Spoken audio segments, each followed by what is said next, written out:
ਆਹ ਸੈਕਸ਼ਨ 12 ਸਾਡੇ ਨਾਲ ਹੰਡੀਆਂ ਵਰਤੀਆਂ ਨੇ, ਸਾਡੇ ਮੋਢੇ ਚੱਕੀਆਂ ਰਫਲਾਂ ਜਾ ਬੱਸ ਅਰਥੀਆਂ ਨੇ।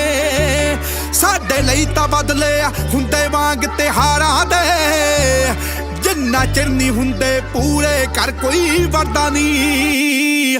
ਹੋ ਕੇ ਤਕੜੇ ਰਹੋ ਐਲਾਨ ਹੈ ਮੇਰਾ ਵੈਰੀਆਂ ਨੂੰ, ਤੁਹਾਨੂੰ ਜਿਉਣ ਨਹੀਂ ਦਿੰਦਾ ਜਿੰਨਾ ਚਿਰ ਮੈਂ ਮਰਦਾ ਨਹੀਂ। ਜੇ ਤੁਹਾਡੇ ਹੱਥੇ ਆ ਗਿਆ ਤਾਂ ਮੈਨੂੰ ਬਖਸ਼ੋ ਨਾ, ਜੇ ਮੇਰੇ ਹੱਥੇ ਆ ਗਏ ਤਾਂ ਮੈਂ ਛੱਡਦਾ ਨਹੀਂ। ਮੈਂ ਸੁਣਿਆ ਤੁਹਾਡੇ ਕੋਲ ਵੀ ਬੰਦੇ ਬਹੁਤ ਸਮਾਨੇ ਨੇ, ਸਾਡੇ ਕੋਲ ਵੀ 30 ਕੋਰੀਅਨ ਮੇਡ ਜਗਾਨੇ ਨੇ।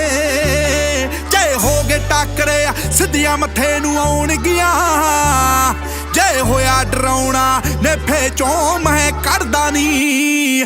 ਹੋ ਕੇ ਤਕੜੇ ਰਹੋ